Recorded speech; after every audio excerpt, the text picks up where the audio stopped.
Channel بات کرتا ہے اٹھا کے منہ بھی شاہوں سے، جہاں کو باخبر کرتا ہے یہ مفلس کی آہوں سے۔ ناظرین گرامی السلام علیکم ورحمۃ اللہ وبرکاتہ۔ آج کے بعد خاص بات میں آپ لوگوں کا استقبال ہے۔ ناظرین گرامی میں انصار عزیز ندوی اس وقت دن بھر سے آئی ہوئی کچھ اہم ترین خبروں کی تفصیلات لے کر آپ لوگوں کی خدمت میں حاضر ہوں۔ تفصیلات میں جانے سے پہلے میں آپ کو اطلاع کر دوں کہ آج کے دونوں پرائم ٹائم شائع ہو چکے ہیں جس میں اہم ترین خبروں پر تبصرہ ہوا ہے۔ جناب آپ نے نہیں دیکھا جائیں دیکھیں، دوسروں تک پھیلانے کی کوشش کریں، لنک کو شیئر کریں، ادارے کی مضبوطی ناظرین گرامی آپ لوگوں کی مضبوطی۔ ناظرین سماجوادی پارٹی نے 6 جون کو رامپور اور اعظم گڑھ لوک سبھا سیٹوں کے لیے ہونے والے ضمنی انتخابات کے پیش نظر اپنے امیدواروں کے ناموں کا اعلان کر دیا ہے۔ کافی کشمکش کے بعد رامپور سیٹ سے جہاں اعظم خان کے قریبی عاصم رضا کو امیدوار بنایا گیا، وہیں اعظم گڑھ سے دھرمیندر یادو نے پرچہ نامزدگی داخل کیا ہے۔ ان دونوں امیدواروں کے کھڑا ہونے سے دونوں ہی سیٹوں پر مقابلہ کافی دلچسپ ہو گیا ہے، یہ ماننا ہے سیاسی تبصرہ نگاروں کا۔ رامپور سیٹ سے بی جے پی نے اعظم خان کے قریبی رہے گھنشیام سنگھ لودھی کو امیدوار بنایا، جو جنوری 2022 میں سماجوادی پارٹی چھوڑ کر بی جے پی میں شامل ہوئے تھے۔ ایسا امکان ظاہر کیا جا رہا تھا کہ اعظم خان کی قربت کا فائدہ گھنشیام سنگھ لودھی کو ملے گا، لیکن جس طرح سے اعظم خان نے خود سماجوادی پارٹی امیدوار عاصم رضا کے نام کا اعلان کیا اور انہیں اپنا انتہائی قریبی اور تجربہ کار سیاستداں بتاتے ہوئے عوام سے عاصم کی جیت یقینی بنانے کی اپیل کی، ظاہر ہے کہ اعظم کے چاہنے والے گھنشیام سنگھ سے دور ہی رہیں گے۔ ناظرین گرامی، بہار کے سمستی پور واقع ودیاپتی تھانہ حلقے میں ایک ہی کنبے کے 5 اراکین کی خودکشی کے واقعے کو اپوزیشن لیڈر تیجسوی یادو نے حکومت کے لیے سیاہ داغ قرار دیا ہے۔ R J D leader Tejashwi Yadav نے اس واقعے کو انتہائی دردناک اور افسوسناک ٹھہرایا۔ انہوں نے پیر کے روز اپنے آفیشیل ٹویٹر ہینڈل سے ایک ٹویٹ کیا جس میں لکھا ہے کہ سمستی پور میں غریب کنبے کے سبھی اراکین نے غریبی، بھوکمری، معاشی بدحالی، مہنگائی، بے روزگاری اور بدحالی سے پریشان ہو کر کے اجتماعی خودکشی کر لی۔ یہ افسوسناک واقعہ انتہائی دردناک، تکلیف دہ اور مبینہ ڈبل انجن حکومت کے بڑبولے پن پر سخت تماچا اور کالا داغ ہے۔ ناظرین گرامی، ادھر محمد مصطفیٰ صلی اللہ علیہ وسلم سے متعلق نوپور شرما کے بیان نے پوری دنیا میں ہندوستان کی چھوی کو خراب کرنے کا کام کیا ہے۔ بی جے پی نے انہیں پارٹی سے بھلے ہی نکال دیا ہو، لیکن ملک میں بی جے پی کے خلاف سیاسی پارٹیاں ان کی ناراضگی تھمنے کا نام نہیں لے رہی۔ کئی لیڈروں نے نوپور شرما کے خلاف مقدمہ درج کر کے گرفتاری کا مطالبہ بھی کیا۔ اس درمیان کانگریس کے سابق صدر راہل گاندھی نے بی جے پی پر الزام عائد کیا کہ اس کی ضدی رویے اور کٹر پالیسی نے ملک کی شبیہ دنیا میں خراب کر دی ہے۔ راہل گاندھی نے اس تعلق سے ایک ٹویٹ کیا جس میں انہوں نے لکھا ہے کہ اندرونی طور پر تقسیم ہونے سے ہندوستان باہری طور پر کمزور ہو گیا۔ بی جے پی کی شرمناک کٹر پسندی نے نہ صرف ہمیں الگ تھلگ کر دیا ہے بلکہ عالمی سطح پر بھی ہندوستان کی شبیہ کو نقصان پہنچایا گیا۔ راہل گاندھی نے یہ بات ایسے وقت میں کہی ہے جب نوپور شرما اور نوین کمار جندل کی طرف سے پیغمبر اسلام محمد مصطفیٰ صلی اللہ علیہ وسلم کے خلاف دیے گئے بیانات پر مسلم ممالک نے سخت اعتراض کیا ہے۔ ناظرین، ادھر enforcement directorate E D money laundering case کے سلسلے میں پیر کو دہلی کے وزیر صحت ستیندر جین کے کئی ٹھکانوں پر چھاپے مار رہی ہے۔ ستیندر جین نے فی الحال ای ڈی کی حراست میں ہیں، انہیں 30 مئی کو گرفتار کیا گیا تھا۔ ای ڈی نے اپریل مہینے میں ستیندر جین کے خاندان کی کمپنیوں کی 4.81 کروڑ روپے کی جائیدادیں ضبط کی تھیں۔ ناظرین، ادھر کورونا وائرس کے بڑھتے معاملوں کے درمیان نورو وائرس تشویش کا باعث بن گیا ہے۔ ترووننتپورم کے وزنجام میں لوئر پرائمری اسکول کے 2 طالب علموں میں نورو وائرس کا ٹیسٹ مثبت آیا ہے۔ معلومات کے مطابق 42 طالب علموں کو ڈائریا اور قے کی شکایت پر اسپتال میں داخل کرا گیا تھا۔ جب ان کے نمونوں کی جانچ کی گئی تو 2 طالبات کی رپورٹ میں نورو وائرس پایا گیا ہے، جس کی وجہ سے تشویش پائی جا رہی ہے۔ یہ بھی ایک نئے قسم کا وائرس ہے۔ ناظرین، انتظامیہ نے آج 26 لوگوں کی موت اور 4 زخمیوں کی فہرست جاری کر دی ہے جب مدھیہ پردیش کے پونا ضلع کے مسافروں سے بھری بس جو اتراکھنڈ کی سیر کے لیے آئی تھی گہری کھائی میں گر گئی تھی۔ قابل ذکر بات ہے کہ اتوار کی شام تقریباً 7 بجے مسافروں کو لے جا رہی بس یمانوتری قومی شاہراہ پر ریکھاؤ کھنڈو متا کے قریب 250 میٹر گہری کھائی میں گر گئی تھی اور حادثے کا شکار ہو گئی۔ بس کے تمام مسافر مدھیہ پردیش کے پنا کے رہنے والے ہیں۔ بس میں ڈرائیور، آپریٹر سمیت 30 افراد سوار تھے، جن میں سے 26 کی موت ہو چکی ہے۔ 4 افراد اسپتال میں اس وقت زیر علاج ہیں۔ ناظرین، تلنگانہ کے حیدرآباد سے لگاتار موصول ہونے والے واقعے کی اطلاع سے پتہ چلتا ہے کہ مجرم پولیس سے پوری طرح بے خوف ہو گئے ہیں۔ حیدرآباد میں ایک ہفتے کے اندر تیسری بار نابالغ لڑکی کے اسمگلنگ کے واقعے کی اطلاع ملی ہے۔ اس معاملے میں پولیس نے تیزی سے تفتیش کرتے ہوئے ملزم کو گرفتار بھی کر لیا۔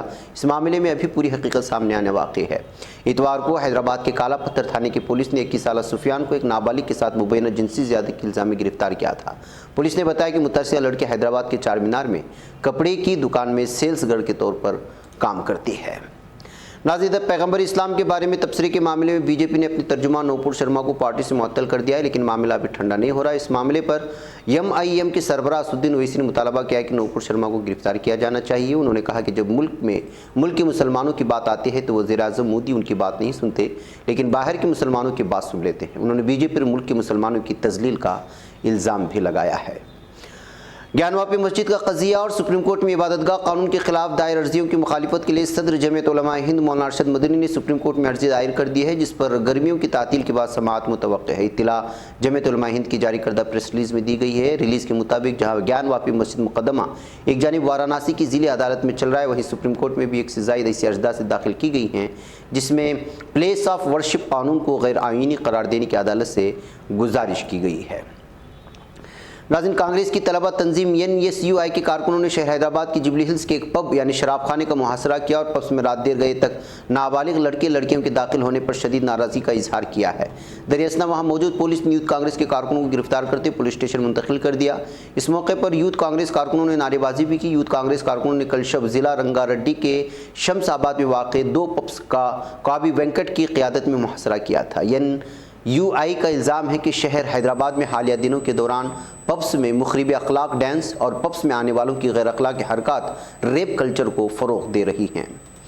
ناظرین، ادھر بہوجن سماج پارٹی کی قومی صدر مایاوتی نے بی جے پی ترجمان نوپور شرما کو معطل کیے جانے پر کہا ہے کہ ان کی معطلی یا نکالے جانے سے کام نہیں چلے گا، بلکہ ان کو سخت قوانین کے تحت جیل بھیجنا چاہیے۔ مایاوتی نے پیر کے روز سلسلے میں ایک ٹویٹ کیا جس میں لکھا ہے کہ ملک میں سبھی مذاہب کا احترام ضروری ہے، کسی بھی مذہب کے لیے قابل اعتراض زبان کا استعمال مناسب نہیں۔ اس معاملے میں بی جے پی کو اپنے لوگوں پر سختی سے شکنجہ کسنا چاہیے، صرف ان کو معطل کرنے اور نکالنے سے کام نہیں چلے گا، بلکہ ان کو سخت قوانین کے تحت جیل بھیجنا چاہیے۔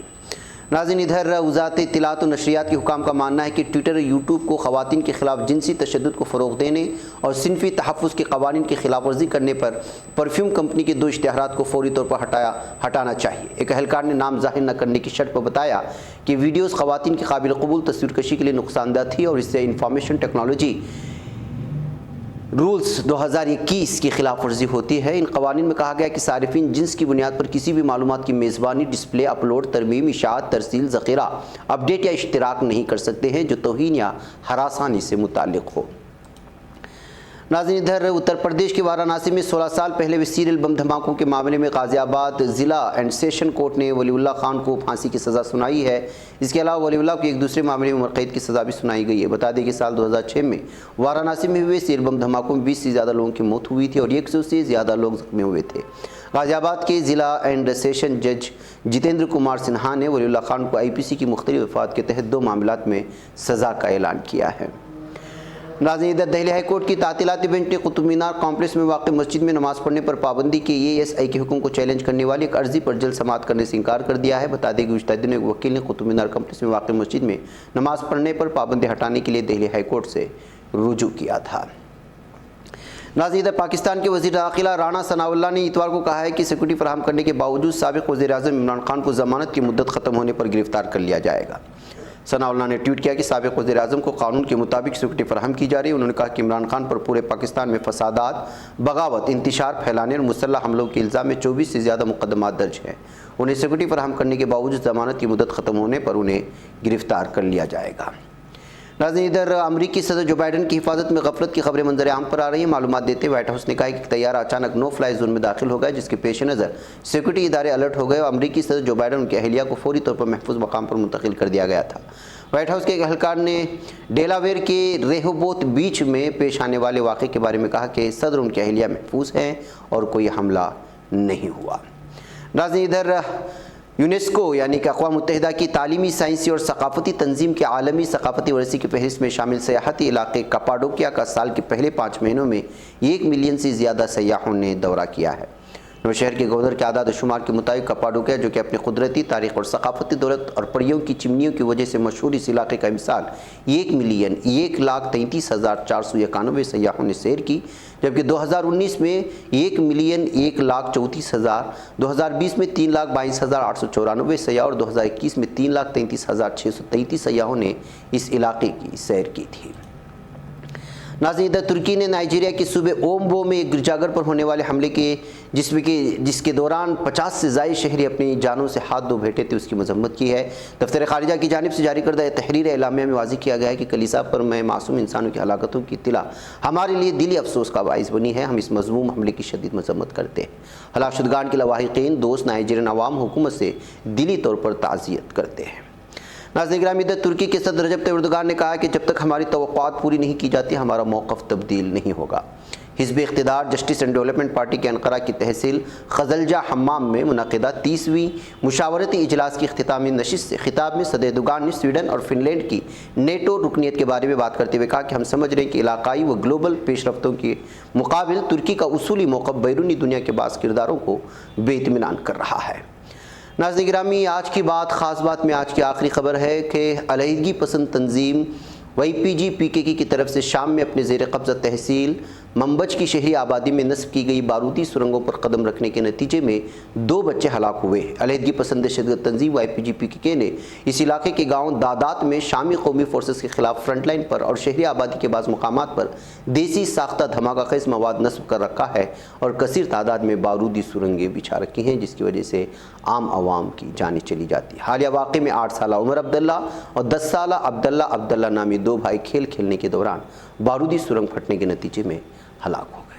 ناظرین گرامی، آج کی بات خاص بات میں بس اتنا ہی، پھر مجھے انشاءاللہ السلام علیکم ورحمۃ اللہ وبرکاتہ۔ یہ چینل حق نگر بن کر کچل دیتا ہے فتنوں کو، اگر گندی ہو پالیسی تو مرتے دیکھ کتنوں کو، اسی بازار میں بکتے ہوئے دیکھا ہے سپنوں کو، سبھی یکساں ہے یہ پیغام دو غیروں کو اپنوں کو، وطن اہل وطن کا ہے گلے بے خار سیدھی بات